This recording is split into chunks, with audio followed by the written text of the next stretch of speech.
Diet Coke that. You mean the Diet Coke that hit my leg? Yep, that's the one.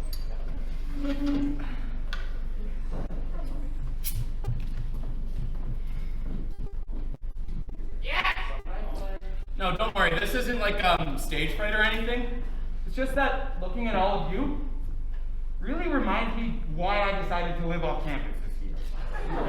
Like, is this why we've been social distancing? I can tell you're the reason why we wear masks. So, all right. You all paid absolutely nothing to get in here, and I am prepared to give you your money's worth. Let's see. My name is Clay. That's a good place to start. That is a name I chose for myself as I present non-binary. And choosing your name, it's difficult. It's a bit of a process. I have had the privilege of being front row to a lot of very bad coming out stories. This one comes from my friend back home. Her name is Misty. When she was graduating high school around that time, that's when she started to realize that she was trans. And so at her high school graduation party, that's when she decided to, really just tell everyone, since they'd all be there, so she could get that off her chest, start getting titties on her chest. But that's related. Anyways, do you have those, brutally honest friends, those friends who always say they're brutally honest? For them, it's never about the honesty, it's always about the brutality. And one of these brutally honest friends were there. So, when Misty comes up to this brutally honest friend, in this moment of, intimacy, vulnerability, compassion, of course, this brutally honest friend, upon hearing Misty's name, says, "Oh my God, you're going by Misty? That sounds like such a stripper name." And I guess the moral of the story is that no matter how bad my life gets, Clay isn't a stripper name. At least until, the student loans come in. But yeah, those are the things you kind of see coming when you change your name and all of that. People dead naming you, using the wrong pronouns and stuff. One thing I did not see coming is that when people tell me that they like my name, I can't say thanks, Got it for my birthday. That's gone from me. I can't do that yet. And I think that's, that's blatant transphobia. I am not here for it. Let's see.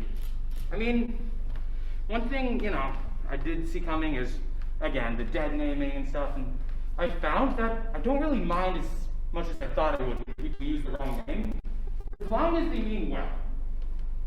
It's the people that, and I found this to be very interesting what I found, it's always the people who use the wrong name by accident and mean well that end up minding the most. They're always like, "Oh my God, I'm so sorry, I didn't know, I'm still getting adjusted." Like, bitch, me too. You think I just woke up one day and was like, "Oh fuck a duck, I suppose I'm playing." Like, no, this shit was an adjustment for me too. I didn't wake up and flip the hashtag to trans. It's an adjustment. That's the only word there is for it. It's like January every new year when you're writing the date. And you accidentally write last year's date, and you think, "Oh boy, I've made a slippy uppy, I made a mistake, better change that, and move on with my life." You change it, you correct yourself, and you move on. You don't make a big production out of it, It should be that easy when you use the wrong name or pronouns. You just correct yourself and move on. Now, if you're still writing the wrong date in October, I'm going to question how hard you're trying. I remember recently, I was able to introduce myself as Clay for the first time to someone who's never met me before. I just said my name was Clay, that's what I've been saying the whole time. And up until this point, it's been friends, saying "Hey, how I used to have that other name? Yeah, it's Clay." So I was able to, just say my name is Clay, and that was a huge milestone for me. Granted, her name was Tuba, so that made it so much easier. And so we were on a Greyhound, and we sat, and we talked for a bit. Fun fact, did you know that in order to graduate from MIT, you need to pass a swim test? Yeah, that's what we talked about. She was a graduate from MIT, she knew how to swim, and so apparently what went down is that MIT is the campus, it's right on the Charles River, this huge river in Boston. And then over the bridge on the other side of the river are all the frat houses.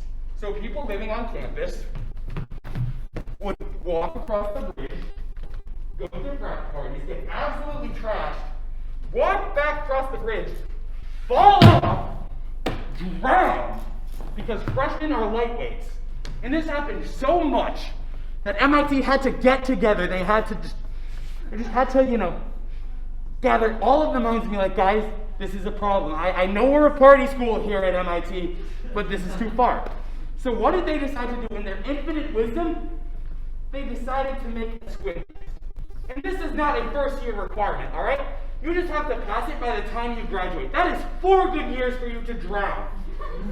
And what if you don't pass at your last year? Do they hold you back at the campus where you can drown? RIT's not like that. They'd never do that to us. They just call a building the Shed. Yeah, you'll heard about that. Oh, my mask.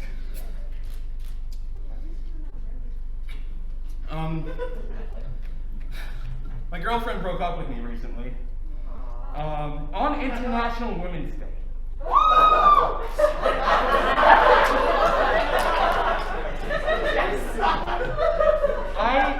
I'm pretty sure I got girl bossed, you guys. Like, not 100% sure. But deep in the back of my mind, I'm thinking like, no, man. No, this was planned. There was a save the date for this. This has been 2 weeks coming. And like, I'm not even mad. Like, game recognizes game. I'm Irish. And a week later would have been St. Patrick's Day. She broke up with me on St. Patrick's Day. That would have been a hate crime. Like, it would have been another reason to drink, which is so Irish. But it would have been a hate crime. And that's life. Sometimes things suck. All you can do is move on. All you've got is what you got, so you make it good. I was broke recently. I was like really poor. I didn't know when or if or where I'd eat that night. And this was the same time my girlfriend broke up with me, for those keeping track of continuity at home. God is just a, preteen with no healthy emotional outlets and a salt shaker, and I am just but a slug. Hear me scream. I don't think salt shaker is the right metaphor, because the girlfriend in question, the ex, was very prone to seizures. A bunch of epileptics in a cabin, flicker the lights on and off, call that a Shake Shack. Oh, come on, she broke up with me, it's gone. Yeah, but, while I was broke, my brother hit me up. He knew I was going through something. And he said, hey, if there's anything you need from me, just let me know. And again, I'm Irish, so normally I just say, no, I'm fine, and keep going. But, I decided to be frank. I said, all right, you know what? I could use a little help with groceries. If you could spare $20, that'd be great. A few minutes later, he sends me a Venmo. It's a message, don't spend it all in one place. First of all, thank you. That's very generous. It's very helpful. Second of all, do you know how grocery stores work? You get all the stuff you could ever need and put it in one place.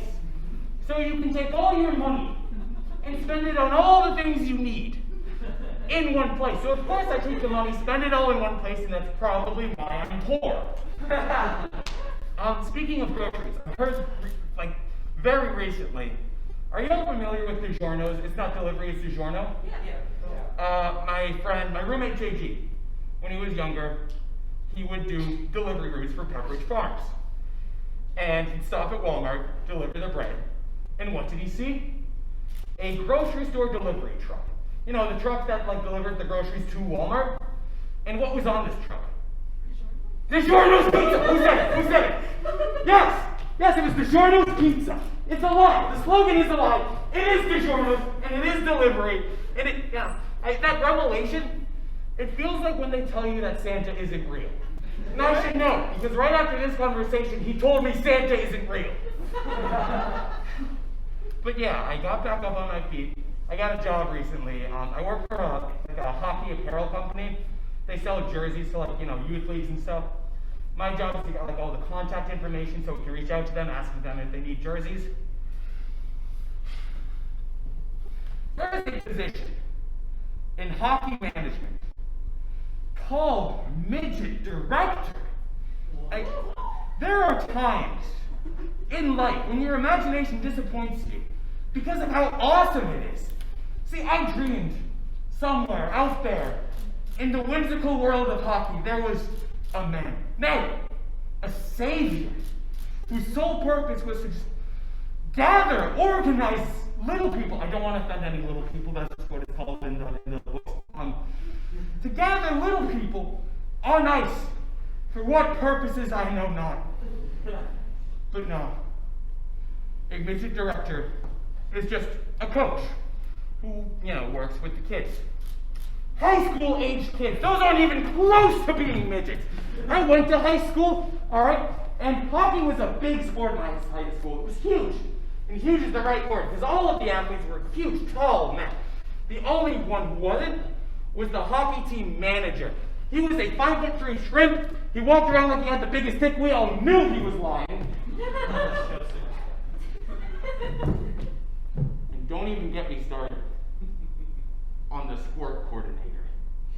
I will let you all take your various educated guesses as to what the sport coordinator is. Children? The sport coordinator is not a children, but yeah, knowing me, I think you can guess what I thought it was. And this man is supposed to work with your children. The sport coordinator, he works with your kids, and these are like 10 years old tops. Just imagine you're a mother handing off your child to a man who voluntarily refers to himself as the sport coordinator. And all the while the mother's like, oh, my darling baby Tommy. Oh, he looks so handsome. He looks so cute in his hockey uniform. Oh, first of all, he doesn't look cute. He looks ugly. Kids, they're not cute. We overuse the word cute, especially with babies. Y'all mind if I just go on a quick tangent about what babies look like? Is that cool with y'all? Yeah. All right. Yeah, All right. Sweet. So babies, they just look like dough that just hasn't had enough time in the oven. Frankly, I'm probably not going to have kids, given the recent girl boss incident. And also, doctors say I'm sterile. Apparently, my swimmers are drowners. They did not go to MIT.